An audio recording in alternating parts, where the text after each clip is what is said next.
शाम के 6 बज रहे हैं। आप देख रहे हैं न्यूज 18 इंडिया। मैं हूं आपके साथ प्रीति रघुनंदन। पुतिन का परमाणु प्लान और दुनिया इस वक्त किस कदर बेचैन है, ये आज आपको आने वाले एक घंटे में हम बताने वाले हैं। यूक्रेन पर रूस के हमले के छठे दिन आज भारत के लिए बेहद दुखद खबर आई है। जी हाँ, दुखद खबर यह कि कर्नाटक के रहने वाले नवीन शेखरप्पा नाम के एक छात्र की इस हमले में जान चली गई है। भारतीय विदेश मंत्रालय के मुताबिक नवीन यूक्रेन के खार्किव में हुए रूसी हमले की जद में आ गए और उनकी जान चली गई। नवीन की उम्र 21 साल थी और वो मेडिकल की पढ़ाई करने के लिए यूक्रेन गया था। विदेश मंत्रालय इस मामले को लेकर नवीन के परिवार के संपर्क में और इस घटना की जानकारी जैसे ही भारत को मिली, भारत एक्शन में आ गया है। भारत ने रूस के खार्किव रूस बॉर्डर खोलने की मांग की है ताकि फंसे हुए छात्रों को निकाला जा सके और भारत सरकार ने गोलीबारी में बिगड़ते हालात को गंभीरता से देखते हुए चिंता जाहिर की है और इस विषय को बेहद खतरनाक बताया है और खार्किव में भारतीय नागरिकों की सुरक्षा को सर्वोच्च प्राथमिकता करार दिया है। जानकारी तो ये भी मिल रही है कि इस हमले के बाद रूस और साथ ही यूक्रेन के जो राजदूत हैं उन्हें भारत ने तलब किया है ताकि एक सेफ पैसेज बनाया जा सके। इसके जरिए वो छात्र जो इस वक्त यूक्रेन में फंसे हुए हैं उन्हें सुरक्षित बाहर लाया जाए। और सबसे बड़ी बात तो ये है कि इस वक्त भारत के लिए यही प्राथमिकता है, क्योंकि जिस तरह से भारतीय छात्र के मारे जाने की खबर सामने आई है उसके बाद भारत में इस बात को लेकर चिंता और बढ़ गई है कि कैसे वहां मौजूद जो भारतीय स्टूडेंट है उन्हें सुरक्षित निकाला जाए।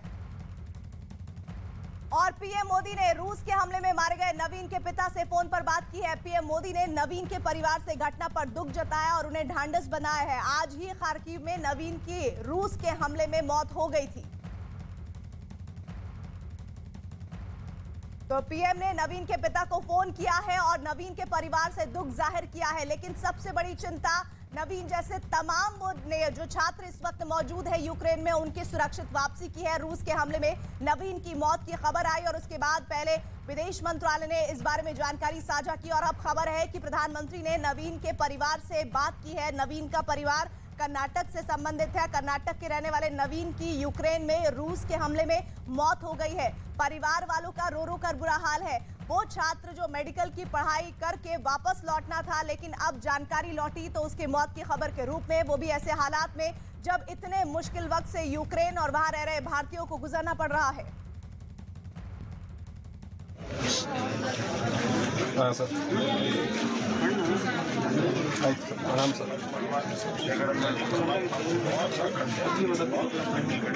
हाँ सर, हाँ सर, ठीक है सर, शुक्रिया सर, प्रणाम सर, प्रणाम सर।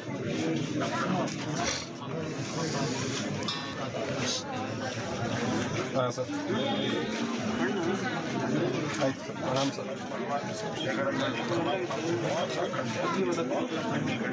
हाँ सर,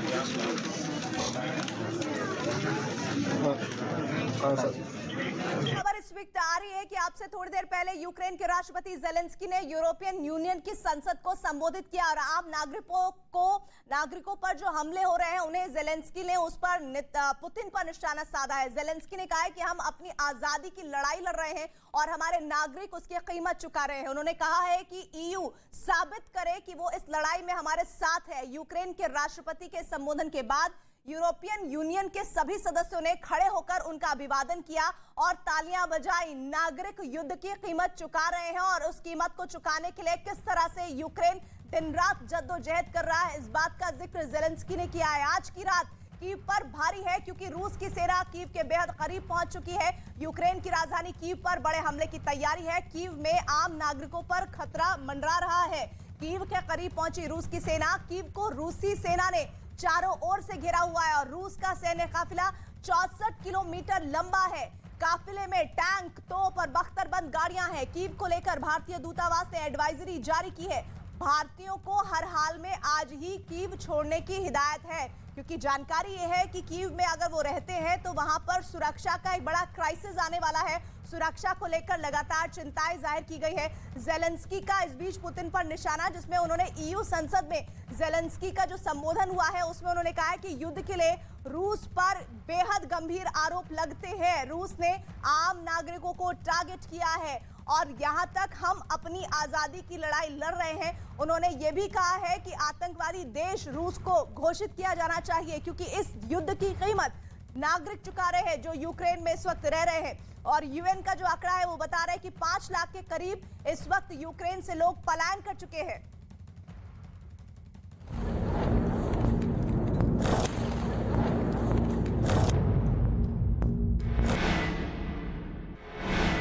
रूस की मिसाइल यूक्रेन पर कहर ढा रही है।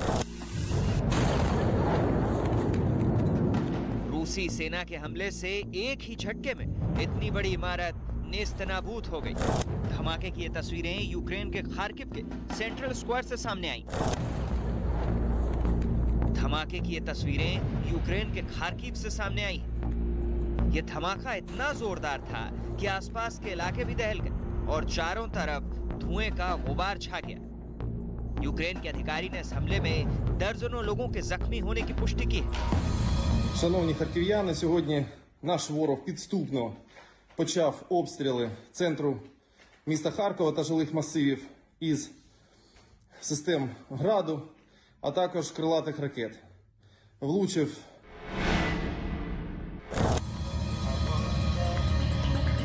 रूस की सेना का काफिला यूक्रेन की राजधानी कीव पर कब्जे के लिए धीरे धीरे आगे बढ़ रहा है। यही वजह है कि यूक्रेन की सेना ने रूस को रोकने के लिए स्पेशल मिलिट्री ऑपरेशन शुरू करने का ऐलान किया है। यूक्रेन की सड़कों पर रूस की सेना की बर्बादी के निशान चारों तरफ दिखाई दे रहे हैं। खार्किव में रूस की सेना के हमले में एक कपड़े की फैक्ट्री पूरी तरह तबाह हो गई। यूक्रेन के हस्तोमेल पर रूस की सेना ने जबरदस्त अटैक किया। इस हमले में कई कारें सड़कों पर धू धू करके जलने लगी, जबकि कई मकान आग की चपेट में नजर आए।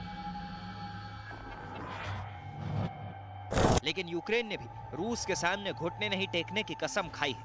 खार्किव में यूक्रेन के बहादुर जवानों ने रूस के कई टैंकों को तबाह कर दिया। रूस के कई टैंकर जली हुई हालत में दिखाई दिए। इस तस्वीर में देखिए कैसे यूक्रेन की एयरफोर्स ने रूस के हमले का जवाब दिया। यानी रूस ताकतवर जरूर है, मगर युद्ध के 6 दिन बाद भी यूक्रेन मजबूती से जंग के मैदान में डटा हुआ है। तो वॉर कवरेज में इस वक्त अहम खबर ये आ रही है कि अपने फाइनल अटेम्प्ट की तैयारी इस वक्त कर रहा है रूस, और पुतिन की तरफ से जो तेवर अपनाए जा रहे हैं उसमें साफ है कि अब लड़ाई आर पार की होगी। लेकिन वैसा ही जवाब यूक्रेन की तरफ से भी दिया जा रहा है, और जेलेंस्की बेहद आक्रामक अंदाज में यूरोपियन यूनियन की संसद में बोले हैं, और उन्होंने एक एक कर वो सारी बातों को रखा है जिस बात का दर्द जेलेंस्की और पूरा यूक्रेन महसूस कर रहा है। और इसी पर बात करने के लिए हमारे साथ एक बड़ा पैनल जुड़ रहा है। विंग कमांडर अभिषेक माथिमान, रिटायर्ड डिफेंस एक्सपर्ट हमारे साथ जुड़ रहे हैं। साथ ही पथिकृत पाइन रक्षा विशेषज्ञ हमारे साथ जुड़ रहे हैं। कमोडोर जीजे सिंह, रिटायर्ड रक्षा विशेषज्ञ हमारे साथ जुड़ रहे हैं। और इसके अलावा ग्रुप कैप्टन MJA विनोद भी जुड़ रहे हैं। बहुत बहुत स्वागत है आप सभी का हमारे साथ इस चर्चा में जुड़ने के लिए। लेकिन आपके पास मैं आऊं उससे पहले एक अहम और बेहद महत्वपूर्ण जानकारी है। खबर ये कि आज की रात कीव पर बहुत भारी पड़ने वाली है, क्योंकि रूस की सेना कीव के बेहद करीब पहुंच चुकी है और यूक्रेन की राजधानी कीव पर बड़े हमले की तैयारी हो रही है। कीव में आम नागरिकों पर खतरा मंडरा रहा है। कीव के करीब पहुंची रूस की सेना, और इस लगातार आगे बढ़ते हुए कदमों से यूक्रेन भी अपने आप को तैयारी के बीच झोंक देना चाहता है। कीव को रूसी सेना ने चारों ओर से घेर लिया है। रूस का सैन्य काफिला 64 किलोमीटर लंबा बताया जा रहा है, और काफिले में टैंक हैं, तोप हैं, बख्तरबंद गाड़ियों की मौजूदगी है। कीव को लेकर भारतीय दूतावास ने एडवाइजरी जारी की है। क्या है वो एडवाइजरी? दरअसल भारतीयों को हर हाल में आज की रात कीव छोड़ देना चाहिए, इस बात की हिदायत भारत की तरफ से जारी किया गया। और इस वक्त सीधे मैं रुख करना चाहती हूँ अपने मेहमानों का। विंग कमांडर अभिषेक माथिमान हमारे साथ जुड़ रहे हैं। अभिषेक माथिमान, भारत की तरफ से जो एडवाइजरी, उसके संकेत क्या है? क्योंकि कहा गया है कि कीव आज आप छोड़ दीजिए, किसी और सुरक्षित ठिकाने का रुख कीजिए।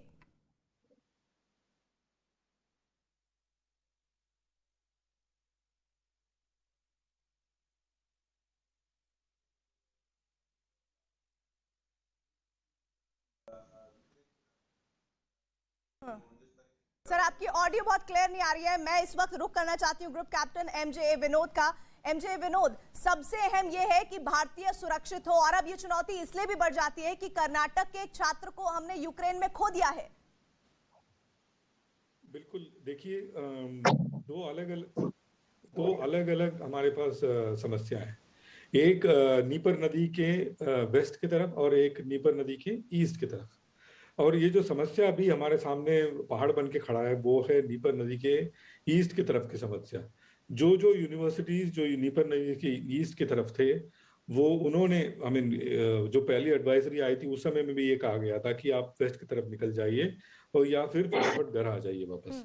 यूनिवर्सिटीज ने उस समय क्या किया उन्होंने कहा नहीं, ऑफलाइन क्लास करेंगे, ऑनलाइन क्लास नहीं करेंगे, फाइनल एग्जाम का कागज लेकर के चले जाइए। तो जो फाइनल ईयर स्टूडेंट्स हैं या जो उसके आसपास के जो स्टूडेंट्स हैं वो रुक गए, ये यूनिवर्सिटी के बहकावे में आ गए। और ये मैं पूरा जो इसका रिस्पॉन्सिबिलिटी यूनिवर्सिटीज पे डालता हूँ। लेकिन विद दैट एसेट में जो हो गया वो हो गया है। अभी जैसे आपने कहा है कि अभी ये बच्चों को निकल जाना चाहिए और कीव छोड़ देना चाहिए, क्योंकि अभी बिल्कुल आप भी इस बात को बता रहे हैं कि किस तरह से इस वक्त वहां पर रहना खतरे से खाली नहीं है, और इस बीच यूक्रेन से लगातार तबाही की तस्वीरें आ रही हैं। रूसी हमले के बीच यूक्रेन ने एक वीडियो शेयर किया है, वो वीडियो आपको दिखाने जा रहे हैं। इस वीडियो के जरिए यूक्रेन ने रूस पर खार्किव में बम गिराने का दावा किया है। यूक्रेन ने यह भी कहा है कि इस बमबारी की वजह से काफी नुकसान पहुंचा है। तो ये आप तस्वीरें यूक्रेन से तबाही और बर्बादी की, जिस तरह से बम गिरा उसके बाद एक बड़ा सा शोला और उसके बाद पूरा का पूरा जो आसमान था वो धुएं के गुबार से भर गया। और ऐसे में ये वीडियो खुद यूक्रेन की तरफ से जारी होना ये बताता है कि वो बताना चाहता है दुनिया को कि किस कदर से तबाही का आलम जारी है। बड़ी खबर आ रही है, ब्रिटेन की सुरक्षा परिषद से मांग की गई है, रूस को यूएनएससी से बाहर करने की मांग हुई है।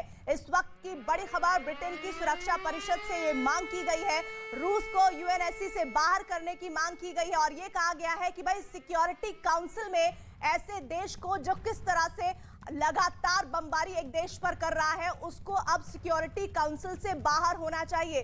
ब्रिटेन ने यह मांग की है कि सुरक्षा परिषद, यूनाइटेड नेशंस की सुरक्षा परिषद में रूस को रहने का हक नहीं है और उसे बाहर किए जाने का फैसला होना चाहिए। इस बात की मांग ब्रिटेन की तरफ से सामने आई है। जिस तरह से यूक्रेन लगातार उन तमाम देशों को एकजुट होकर उसके साथ खड़े होने की मांग कर रहा है, ऐसे में ब्रिटेन की ये मांग बहुत महत्वपूर्ण हो जाती है और उस पर बाकी देशों का क्या रुख होता है यह भी अपने आप में बहुत महत्वपूर्ण है, क्योंकि रूस को यूनाइटेड नेशंस की सिक्योरिटी काउंसिल से बाहर करने की मांग करना यह बता रहा है कि किस तरह से तमाम वो देश जो यूक्रेन के साथ हैं वो रूस को अलग थलग करना चाहते हैं, चाहे वो प्रतिबंधों की बात हो या फिर जो तमाम तरह के बड़े इवेंट का हिस्सा रूस रहा है उसको वहां से बेदखल करने की बात हो।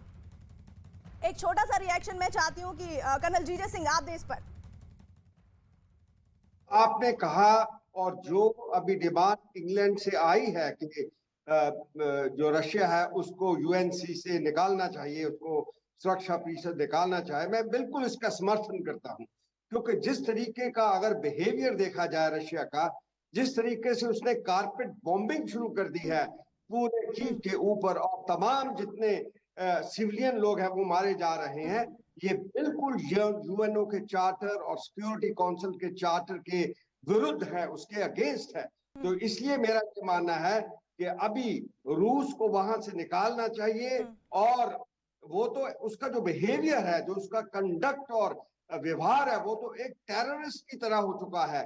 ऐसे तो हमने तालिबान ने जब अफगानिस्तान के अंदर काबुल को घेरा वहां पाए वो भी नहीं देखा गया, मगर यहाँ पे कीव के ऊपर जो निहत्थे सिविलियंस हैं उनके ऊपर ऐसे बमबारी करके वो इतने तमाम लोगों की जो हत्या कर रहे हैं, ये मैं समझता हूं एक घोर पाप है और इसके अगेंस्ट, रशिया के अगेंस्ट एक बहुत बड़ा एक्शन लेना चाहिए। क्योंकि सिंह जी मैं आपके पास आऊंगी, लेकिन इस बीच एक और बड़ी खबर और अहम जानकारी आ रही है। रूसी हमले के बीच यूक्रेन ने अपने 70 सैनिकों के मारे जाने का दावा कर दिया है। यूक्रेन की ओर से दावा किया गया है कि अख्तिरका में हुए रूसी हमले में उसने 70 जवान मर गए हैं, शहीद हो गए हैं। इस बात का जिक्र यूक्रेन खुद कर रहा है। रूसी हमले के बीच ये हमला हुआ है और 70 सैनिकों के जान जाने की तस्वीरें भी सामने आ रही है। ओख्तिरका के यूक्रेन की ये तस्वीरें हैं जहां पर लगातार यूक्रेन दावे पर दावा कर रहा है कि किस तरह से रूस के इन हमलों में न सिर्फ आर्थिक तौर पर उसको नुकसान हो रहा है बल्कि सैनिकों की शहादत भी हो रही है। और ये इस वक्त की बड़ी जानकारी जो कि रूसी हमले के बीच आ रही है वो ये कि यूक्रेन ने अपने 70 सैनिकों के मारे जाने का दावा किया है। यूक्रेन की ओर से दावा किया गया है कि ओख्तिरका में हुए रूसी हमले में उसके 70 जवान मारे गए हैं। और देखिए ये बेहद खतरनाक तस्वीरें, हर एक तस्वीर एक नया माहौल बताती हुई नजर आ रही है। और ये देखिए बिल्डिंग पर किस तरह से बमबारी की तस्वीर है और जैसे ही वो बम गिरता है उसके बाद देखिए ये तस्वीरें दिखाना चाहती हूँ आपको। बिल्डिंग कैसे एकदम शांत पूरा इलाका और अचानक से उस पर बम गिरता है और पूरा का पूरा जो धुएं का गुबार है, पहले एक शोला उठता है और उसके बाद आसमान में धुआं।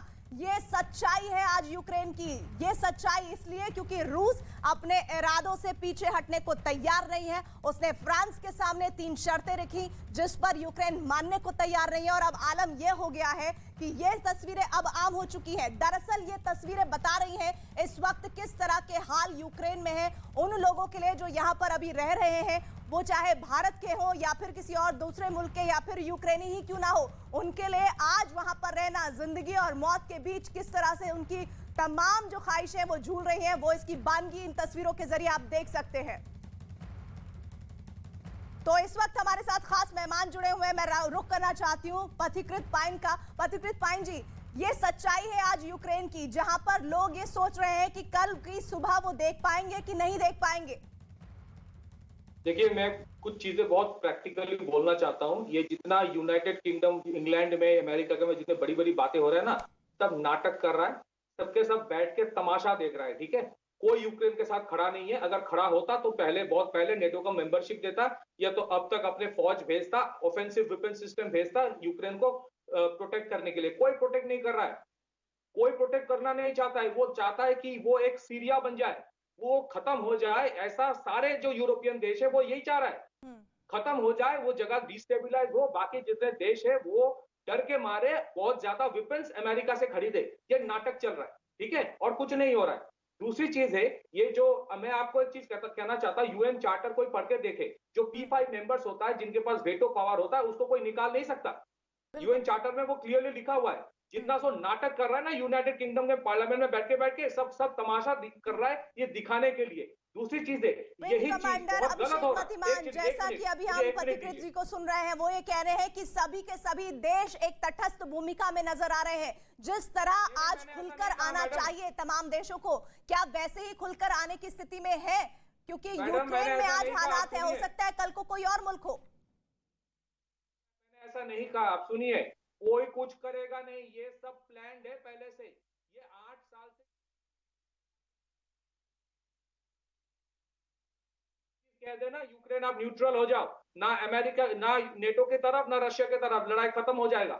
नहीं चाहते बोलो, वो चाहते ही नहीं। वो चाहते ही यूक्रेन बर्बाद हो, रशिया को इविल और विलेन का दर्जा मिल जाए, रशिया का इकोनॉमी खत्म हो जाए और तनाव बढ़े और वहां पे डिफेंस का बिजनेस हो, और कुछ नहीं होगा, ठीक है, और कुछ नहीं होगा। मतिमान जी को लाना चाहती हूँ इस चर्चा में। अभिषेक मतिमान जी, मौजूदा स्थिति में जो बाकी देशों की भूमिका होनी चाहिए, क्या वैसी ही भूमिका नजर आ रही है? चाहे हम ब्रिटेन की बात करें या फिर यूनाइटेड नेशंस की बात करें या फिर यूरोपियन यूनियन की बात करें। यूएस, यूरोपियन यूनियन और नाटो देशों का सवाल है, वो एक मत है। लेकिन एक मत होकर उन्होंने सिर्फ एक काम किया है कि यूक्रेन को बढ़ावा देकर उसे चने के झाड़ पर चढ़ा दिया है। और फाइनली जब जरूरत पड़ी है और आमने सामने की लड़ाई शुरू हुई, तो उन्होंने कहा कि हम सैनिक मदद नहीं देंगे, सैन्य सामग्री और पैसे आप जितना चाहे हमसे ले लें, लेकिन उनकी जमीन पर आकर लड़ेंगे नहीं। इस तरह से वो सब एक मत है। लेकिन जो राष्ट्रपति पुतिन का जो कहना है, उनका कंसर्न उनके देश की, रशिया की सिक्योरिटी है।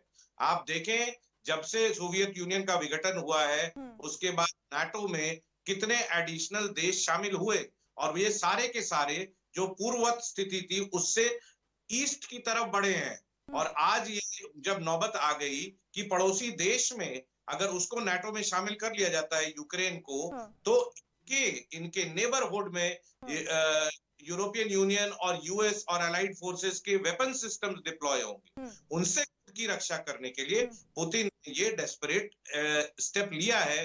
कई बार ये मांग करने के बाद जब वो किसी ने उनकी मांग नहीं सुनी, तब ये स्टेप लिया गया है। ठीक है, मैं आपके पास आऊंगी सर। इस बीच रूस यूक्रेन युद्ध का आज छठा दिन है और रूसी सेना लगातार हमले कर रही है और खार्किव में भीषण युद्ध जारी है। आरोप है कि रूसी सेना रिहायशी इलाकों को निशाना बना रही है। खार्किव पर रूस की तरफ से किए गए सीरियल धमाकों में 7 लोगों की जान चली गई और एक रोज पहले रूस ने खार्किव पर कब्जे का दावा किया था और इसके बाद वहां के गवर्नर ने यह दावा किया कि शहर पर एक बार फिर से यूक्रेन की सेना ने नियंत्रण पार लिया है, जिसके बाद खार्किव पर कब्जा जमाने के लिए रूस की सेना ने हवाई हमले और तेज कर दिए। वहीं यूक्रेन सेना का दावा है कि उन्होंने 5000 से ज्यादा रूसी सैनिकों को मार गिराया है। 29 लड़ाकू विमान, 29 हेलीकॉप्टर, 191 टैंक भी ध्वस्त हुए हैं। वहीं रूसी सेना का दावा है कि उन्होंने 800 से ज्यादा यूक्रेनी ठिकाने तबाह कर दिए हैं, जिनमें 14 सैन्य हवाई क्षेत्र भी शामिल है। हमारे साथ खास मेहमान लगातार बने हुए हैं कमोडोर जीजे सिंह। मौजूदा हालात में जो दावे पर दावा, कभी रूस दावा कर रहा है कि खार्किव पर कब्जा हो गया है, कभी यूक्रेन उस दावे को गलत साबित करते हुए अपने तथ्य पेश कर रहा है। ये ऐसा लग रहा है कि एक मैदान पर जंग लड़ी जा रही है, दूसरा दिमागी तौर पर लड़ी जा रही है। देखिए, ये दोनों तरह लड़ी जा रही है, मगर मैं ये कहूंगा कि जो कीव की लड़ाई है उसके अंदर यूक्रेन ने रशिया को टिकने नहीं दिया।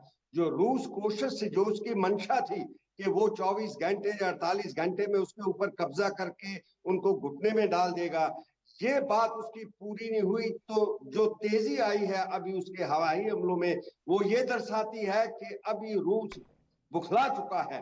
क्योंकि मैं ये बताना चाहता हूं बहुत आपके दर्शकों के बहुत ही सरल शब्दों में कि ये ऐसी बात है कि जैसे एक पड़ोसी का जो खाता पीता पड़ोसी है, उसके पास सब तरह की सुविधा है और साथ में पहलवान उसका पड़ोसी है। पहलवान पड़ोसी उसको अपने डिक्टेट करना चाहता है टर्म्स के, आप उस मोहल्ले में नहीं जाएंगे, आप उस क्लब को ज्वाइन नहीं करेंगे, आप किटी पार्टी नहीं अटेंड करेंगे, आपके घर में खली नहीं आएगा, क्योंकि वो तो बहुत बड़ा पहलवान है। अभी रशिया अपने आप को एक पहलवान कहता है, बहुत ताकतवर देश समझता है, मगर अगर जो यूक्रेन है वो मेंबरशिप लेता है यूरोपियन यूनियन की और नाटो के अंदर आता है, तो इतने बड़े देश को डरना क्यों चाहिए? मैं ये पूछना चाहता हूं कि अगर वो डरता है तो अपने आप को वो सारी दुनिया का सबसे शक्तिशाली और डॉन क्यों समझता है? तो एक अलग तरह की युद्ध की स्थिति बाकी देशों के बीच भी बनती जा रही है, जहां रूस अपने आप को सबसे ताकतवर देश के तौर पर स्टैब्लिश करने की रणनीति के तहत यूक्रेन पर हमला किया जा रहा है। इधर आज महायुद्ध को 6 दिन हो चुके हैं, लेकिन यूक्रेन ने अभी तक घुटने नहीं टेके हैं और रूस की सेना लगातार हमले कर रही है। आपको आइए बताते हैं कि अभी तक इस युद्ध में क्या हुआ है।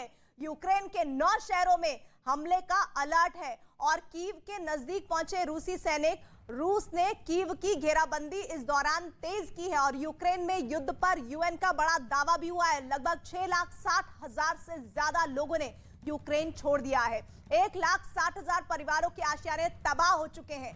यूक्रेन को 5 रूसी फाइटर प्लेन गिराने का उसने दावा किया है। पुतिन के खिलाफ कई देशों में सख्ती हुई है और पुतिन की संपत्ति जब्त करने की तैयारी में भी है जापान। इधर विदेशी सैनिकों को बिना वीजा के यूक्रेन में एंट्री की बात भी कही जा रही है। तो ये वो तमाम तथ्य हैं जो लगातार इस युद्ध के बीच सामने आ रहे हैं, लेकिन सबसे बड़ी बात यह है कि वहां पर जो लोग परेशान हैं उन्हें जल्द से जल्द कैसे निकाला जाए। ऐसे में मैं सीधे रुक करना चाहती हूँ, इस वक्त हमारे साथ खास मेहमान group captain MJ Vinod ji जुड़े हुए हैं। एमजे विनोद जी, जब ये युद्ध शुरू हुआ था तो पहले दिन जितने भी डिफेंस एक्सपर्ट जुड़ रहे थे वो सोच रहे थे, कह रहे थे कि 72 घंटे से ज्यादा युद्ध नहीं होगा, 135 घंटों से ज्यादा का वक्त हो गया है। अब स्थितियां किस ओर जाती दिख रही हैं?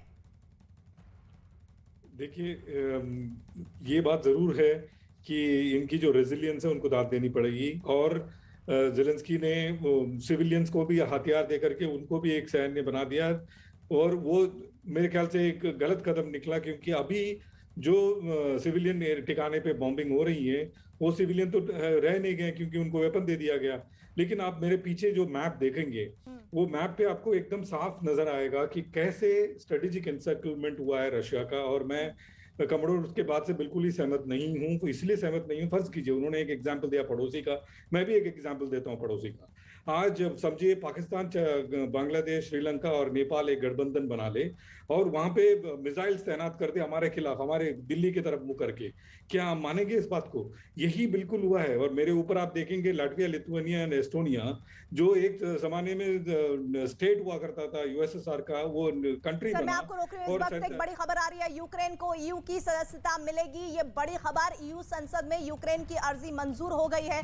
ईयू संसद में यूक्रेन को मंजूरी मिलना यानी कि यूक्रेन को ईयू की सदस्यता अब मिलेगी। ईयू संसद में यूक्रेन की अर्जी मंजूर हुई है।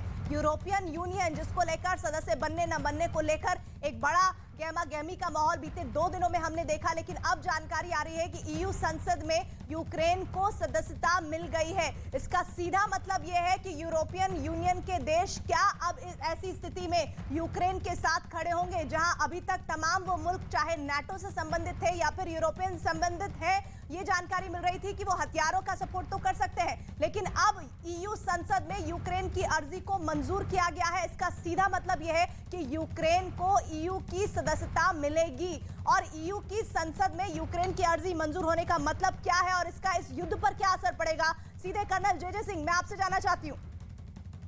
देखिए, इसके साथ जो यूक्रेन है उसको बहुत ताकत मिलेगी और मैं समझता हूं कि आने वाले बहुत ही थोड़े समय के अंदर अगर नाटो उसको मेंबर बना लेता है तो फिर नाटो भी इस जंग के अंदर उतरेगा।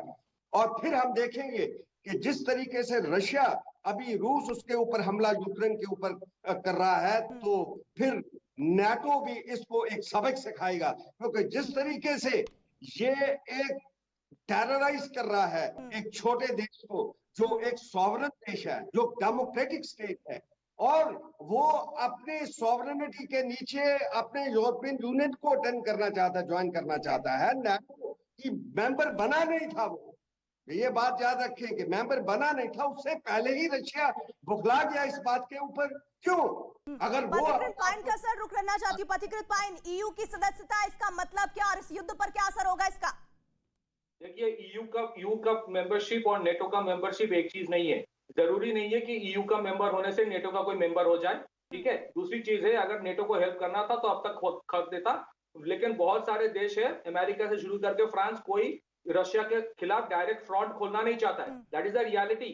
सेकेंड थिंग, ये जो कहा जाता है ना डेमोक्रेटिक राइट, नेटो एक मिलिट्री ग्रुपिंग है, कोई डेमोक्रेसी नहीं है वहां पे। अगर अमेरिका के खिलाफ कनाडा में रशिया मिसाइल लगाएगा तो रशिया को, तो अमेरिका अलाउ करेगा? वो नेटो के अंदर फ्रांस अगर रशिया के साथ अलायंस करके मिसाइल लगाएगा, अमेरिका अलाउ करेगा? ये एक मिलिट्री ग्रुपिंग है। मिलिट्री ग्रुपिंग में डेमोक्रेसी नहीं होता है, डेमोक्रेटिक राइट नहीं है ये। और दूसरी चीज है, ये समझ लीजिए, ईयू का मेंबरशिप का मतलब ये कतई ही नहीं है कि डायरेक्टली कोई नेटो का मेंबर हो जाएगा। America is not part of European Union but is part of NATO. Similarly there are countries जो ईयू का पार्ट है लेकिन नेटो का पार्ट नहीं है। कह रहे हैं कि जब पूरा बवाल नाटो को लेकर ही हो रहा है, तो फिर नेटो की सदस्यता पर यूक्रेन को लेकर क्या फैसला नाटो देशों ने किया, ये भी बात सामने आनी चाहिए। लेकिन इस बीच जहां ईयू की सदस्यता मिलने की खबर यूक्रेन के लिए आ रही है, वहीं दूसरी तरफ इस भीषण महायुद्ध में यूक्रेन को अंतरराष्ट्रीय मदद भी मिलनी शुरू हो गई है।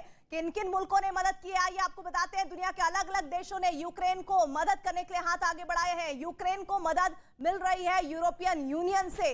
70 लड़ाकू विमान मिले हैं, 3,780 करोड़ रुपए की सैन्य मदद बुल्गारिया दे रहा है। 16 लड़ाकू MiG-29, 14 लड़ाकू Su-25 पोलैंड दे रहा है, 28 लड़ाकू MiG-29 स्लोवाकिया दे रहा है, 12 लड़ाकू MiG-29 की बात हो रही है, साथ ही 29 अमेरिका की तरफ से भी दिए गए हैं। इधर 4500 करोड़ रुपए की सैन्य मदद की जानकारी आ रही है। 500 स्ट्रिंगर मिसाइल कनाडा की तरफ से दी जा रही है और इधर 3000 करोड़ की मदद एंटी टैंक हथियार जर्मनी की तरफ से दिए गए हैं। 1000 एंटी टैंक रॉकेट भी दिए जाने की खबर है और इधर 500 मिसाइल, 9 हॉवित्जर तोप, 14 सैन्य वाहन स्वीडन की तरफ से दिए गए हैं, 5000 एंटी टैंक रॉकेट और साथ ही 5000 हेलमेट भी दिए गए हैं। 5000 बॉडी आर्मर नीदरलैंड की तरफ से दिए गए हैं, साथ ही 200 एंटी एयरक्राफ्ट मिसाइल बेल्जियम की तरफ से और 200 एंटी टैंक ग्रेनेड लॉन्चर भी दिए गए हैं। ऐसे में सवाल यह है group captain MJ Vinod ji कि आखिर मदद तो दी जा रही है, लेकिन सिर्फ हथियारों की मदद काफी है इस युद्ध में? कैसे काफी है बताइए। वो मिलिट्री इंडस्ट्रियल कांग्रेशनल कॉम्प्लेक्स की मैं बात करते रहता हूँ। जो पथिकृत पायन जी ने भी उसके बारे में जिक्र किया, जो वो साजो सामान बना रहे हैं वो उसको खपत करने की और वो दुकान चलाने की ये पूरी पूरी कोशिश है। उस जेलेंस्की को इन्होंने लिक्विड ऑक्सीजन में डाला हुआ है।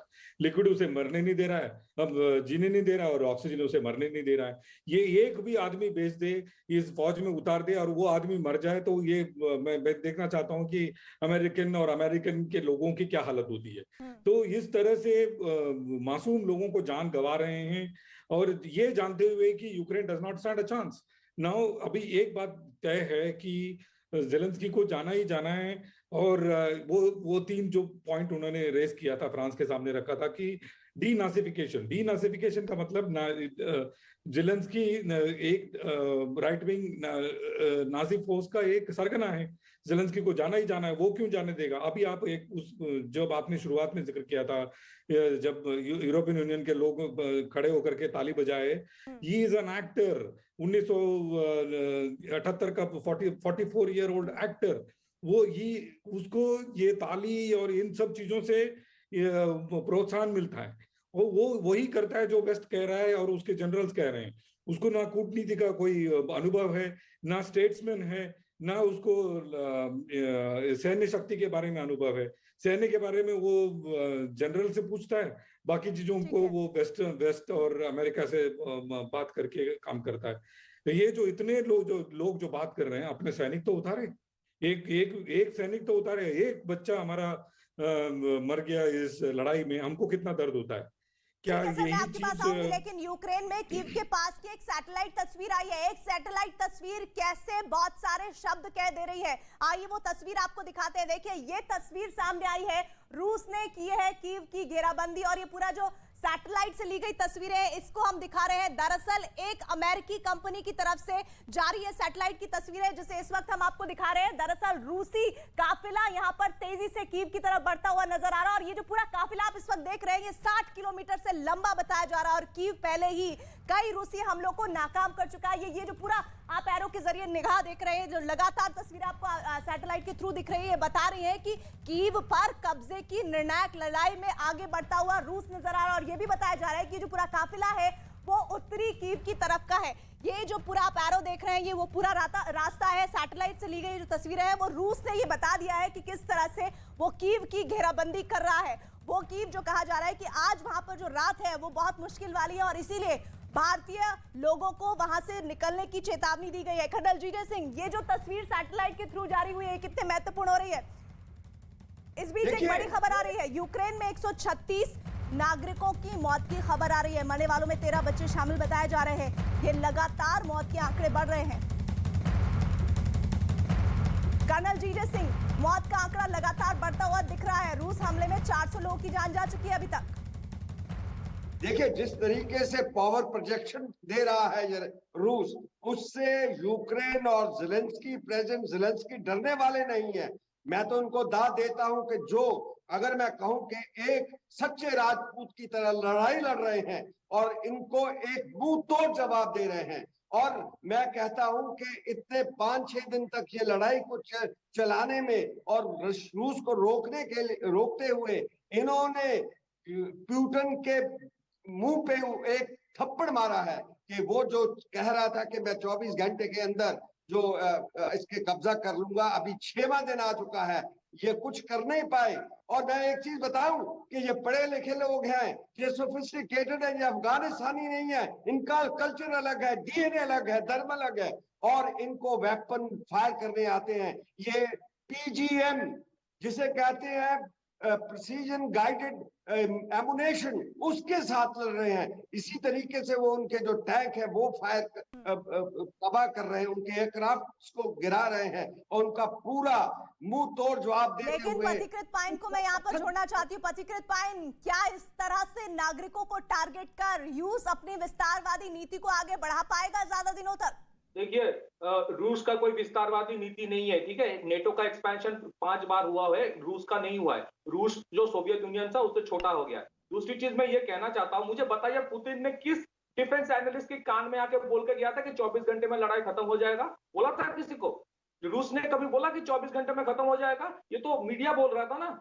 अच्छा, दूसरी चीज है, रूस अभी क्या कर रहा है? सिविलियन के हाथ में जब आप बंदूक दे दोगे ना, वो जो फर्क है सिविलियन और सोल्जर का वो खत्म हो जाता है, यही किया है। अच्छा अब मैं मुझे एक बात बताइए, TU-160 स्ट्रेटेजिक बॉम्बर से 10,000 किलो का थर्मोबैरिक बॉम्ब गिरा रहा है रशिया, और वेस्ट क्या दे रहा है उसको? हेलमेट, बुलेट प्रूफ हेलमेट से आप रक्षा करोगे और रॉकेट लॉन्चर से रक्षा करोगे? TU-160 और TU-22 में लोगों को बोलूंगा, दर्शकों को एक बार गूगल में सर्च कर ले किस तरह का बॉम्ब वो गिरा सकता है। और ये बलि का बकरा बनाया पूरे यूक्रेन को। इसका जो बेवकूफ प्रेसिडेंट है, कल वो सीज फायर डिक्लेयर कर सकता था अगर सिर्फ इतना बोलता था कि मैं न्यूट्रल हो जाऊंगा, ना तो नेटो के साथ जाऊंगा ना को रशिया के साथ जाऊंगा। अपना देश बर्बाद कर रहे हैं। लेकिन पथिकृत ज़ेलेंस्की तो ये कह रहे हैं कि सैनिक कम पड़ेंगे तो कैदियों को रिहा किया जाएगा। वो आदमी जो बैंक में नौकरी करता है, वो जो किराना शॉप पर बैठता है, वो जो घर में रहता है, उसको कह रहे हैं हथियार थमा दिया जाएगा। एक तस्वीर भी आ रही है, एक लड़की टैंक चलाती हुई दिख रही है। ऐसे लड़ी जाएगी यूक्रेन के जरिए लड़ाई? इससे कोई लड़ाई जीत नहीं सकता। ये सब फोटो ऑप से। मुझे बताइए 2 लाख अगर उनका सोल्जर है तो ये नौबत क्यों आ गई कि सिविलियंस के हाथ में बंदूक देगा? मतलब है कि यूक्रेन के इतने सोल्जर मर गए ना, वो जो बता नहीं रहा है। आपकी नौबत क्यों आएगी कि आप अपने सिविलियंस को बंदूक दे दोगे? आपके पास अगर 2 लाख सोल्जर है और अगर आपके पास नहीं है तो आपको समझना चाहिए ना कि मेरा औकात क्या है, मैं क्यों लड़ूंगा। कर्नल जीरा सिंह कुछ कहना चाह रहे हैं सर? देखिए प्रीति, मैं ये कहना चाहता हूं कि 5 दिन उन्होंने जवाब दिया ईंट का पत्थर से। ये फोटो ऑप्स है ना? ही फोटो ऑप्स नहीं है, वो लोग लड़ रहे हैं। वो उनके सिविलियन भी पूरी तरह मोटिवेटेड है, आर्म्ड है, स्पिरिटेड है। वो मनोबल उनका टूटा नहीं और अपने देश की रक्षा के लिए वो जो कहते हैं वो कोई भी कुर्बानी देने के लिए तैयार है और उनको वेपन चलाने आते हैं और पीछे नहीं हटने वाले। वो मैं जैसे कह रहा था कि वो सच्चे देशभक्त है और लड़ेंगे।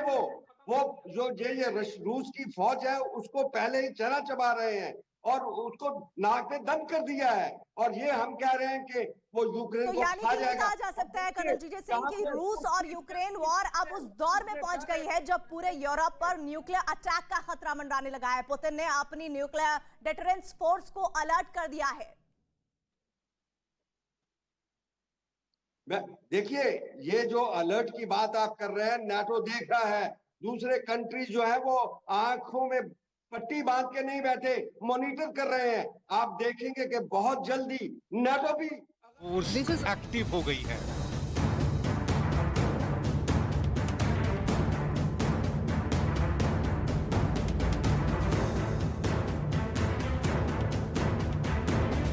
न्यूक्लियर डेटरेंस फोर्स परमाणु हमले का अभ्यास कर रही है।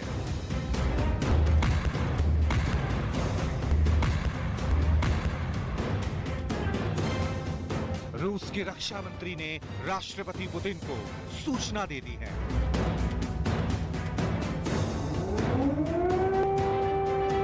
ये खबर रूसी मीडिया के हवाले से सामने आई है।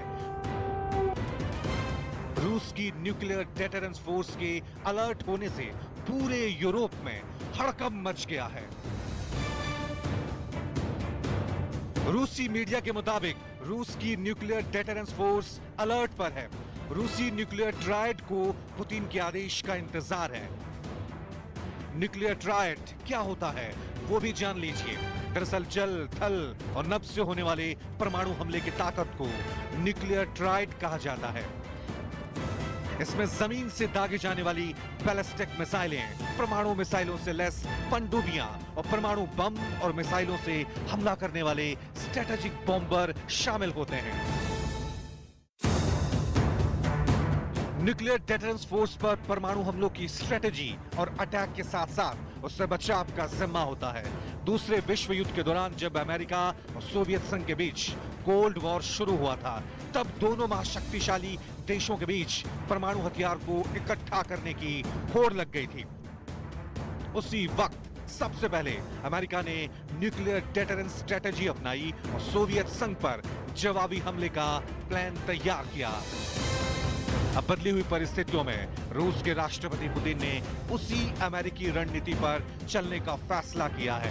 पुतिन ने चेतावनी दी है कि अगर अमेरिका या नाटो ने रूस की अर्थव्यवस्था पर भारी प्रतिबंध लगाया या यूक्रेन की सेना की मदद की तो रूस उनके खिलाफ न्यूक्लियर डेटरेंस स्ट्रेटेजी का इस्तेमाल करेगा। यूक्रेन पर परमाणु हमले के खतरे के बीच अंतर्राष्ट्रीय परमाणु ऊर्जा एजेंसी यानी IAEA ने सभी पक्षों से यूक्रेन में परमाणु संयंत्रों को खतरा पैदा करने वाली किसी भी कार्रवाई से परहेज करने की अपील की है। हालांकि रूस जिस तेजी से यूक्रेन पर सैन्य दबाव बना रहा है और यूक्रेन हथियार डालने के लिए तैयार नहीं है, ऐसे में उस पर परमाणु हमले का खतरा मंडराने लगा है। कमांडर जीजे सिंह, आप कह रहे थे कि पुतिन ने अपनी न्यूक्लियर डिफेंस फोर्स को तैयार रहने को कहा है, इसका मतलब क्या हो जाता है? देखिए, ये जो अपनी न्यूक्लियर डिफेंस फोर्स को उसने ऑन हाई अलर्ट किया है, इसके साथ जो रिएक्शन वेस्टर्न कंट्रीज में हो रहा वो भी पूरी अलर्ट पे है। ये मैं समझता हूं कि वो अपनी बुखलाहट से कर रहा है, क्योंकि जिस तरीके से वो डराने की कोशिश कर रहा था यूक्रेन को, वो डरा नहीं। अब वो न्यूक्लियर का नाम ले रहा है और जिसे कहते हैं एस्केलेशन लैडर के ऊपर जा रहा है, तेज और हमले करने की कोशिश करेगा। मगर मैं ये आपको बताना चाहता हूं कि अगर वो ऐसा कदम उठाएगा तो वो जो है उसको भी मुंह की खानी पड़ेगी, क्योंकि जो न्यूक्लियर यूजेज है, ये जो वेस्टर्न कंट्रीज के जैसे अमेरिका है, यूरोप के देश हैं, वो भी अपने न्यूक्लियर जो उनके सिस्टम्स हैं उनको एक्टिवेट करेंगे और बड़ी क्लोजली इसको वॉच कर रहे हैं। मैं आपके पास लौटूंगी। इधर यूक्रेन की राजधानी कीव पर कब्जा जमाने के लिए रूस ने भीषण युद्ध छेड़ा हुआ है और कीव में हर तरफ से धमाके की आवाजें सुनाई दे रही हैं। हम इस वक्त वॉर रूम के जरिए बता रहे हैं, एक मैप के जरिए, किस तरह से खार्किव पर देखिए, ये पूरा यूक्रेन का मैप इस वक्त आपको दिखा रहे हैं और ये खार्किव दिखा रहे हैं और साथ ही साथ ये कीव कहा जा रहा है कि यहां पर सबसे पहले कोशिश है कि किसी तरह से पूरे कीव को कब्जा किया जाए। खार्किव पर कब्जा जमाने के लिए रूस की सेना जैसे से आगे बढ़ रही है, वहीं इस तरफ ये कहा जा रहा है, देखिए ये वो हिस्से हैं जहां पर कब्जा किए जाने की बात की जा रही है, जिसमें कीव है, चर्निव है, साथ ही खार्किव की बात की जा रही है, खेरसोन की भी बात हो रही है, मारिउपोल की भी बात हो रही है। ये वो हिस्से हैं इस वक्त यूक्रेन के जहां पर ये कहा जा रहा है कि इन हिस्सों पर रूस तेजी से कब्जा जमा चुका है। रूस तो ये अलग अलग दावे कर रहा है कि हमने पूरी तरह से जो ये एयर स्पेस है उसको भी कवर कर लिया है, यानी पूरी दुनिया के सामने वो एक बड़ी तस्वीर पेश करना चाहता है इसके जरिए और बताना चाहता है कि कैसे एक रिहायशी इलाके में एक के बाद एक उसने कई धमाके न सिर्फ किए हैं, बल्कि यूक्रेन के ये खेरसोन आप देख रहे हैं, देखिए ये खेरसोन का हिस्सा है, यहां पर बता रहे हैं। साथ ही साथ कहा जा रहा है कि चर्निव को भी उसने कब्जा कर लिया है। इसके अलावा मारिउपोल का भी उसने कब्जा किए जाने का दावा किया है। साथ ही ये देखिए होनेस्क की भी बात की जा रही है और लुहांस्क वो शहर जहां पर बताया जा रहा है कि इन्होंने इस इलाके पर कब्जा कर लिया है। इस वक्त लगातार हमारे साथ गेस्ट बने हुए हैं। सबसे पहले मैं विनोद जी आपका रुख करना चाहती हूँ, जरा बताइए इन कब्जों का मतलब क्या बताना चाहता है, क्योंकि यूक्रेन भी साथ साथ दावे कर रहा है इन इलाकों को लेकर। देखिए, यूक्रेन दो हिस्से में बटा हुआ है। एक नीपर नदी उसके बीचों बीच से निकलती है। ईस्ट नीपर नदी के जो एरिया हैं वहां पे रशियन पॉपुलेशन ज्यादा है और आपको जानकर और ये कमांडर जेजे सिंह को भी जानकर हैरानी होगी कि क्रिमिया में मैक्सिमम रशियंस रहते हैं, मारिउपोल में मैक्सिमम रशियन रहते हैं, डोनेट्स्क में मैक्सिमम रशियंस रहते हैं, खार्किव में 24% पॉपुलेशन रशियंस का है, सुमी में 54% पॉपुलेशन बहुत लंबी चर्चा है सर ये, इस पर लग रहा है ऐसा कि आज छठे दिन भी कुछ हाल फिलहाल में होने नहीं जा रहा है, लेकिन बड़ी कवरेज न्यूज 18 इंडिया पर आप देखते रहेंगे किस तरह से रूस के दावे और साथ ही यूक्रेन का जज्बा लगातार टक्कर देता हुआ इस मौजूदा वक्त में। बड़ी कवरेज न्यूज 18 इंडिया पर लगातार जारी है, देखते रहिए न्यूज 18 इंडिया।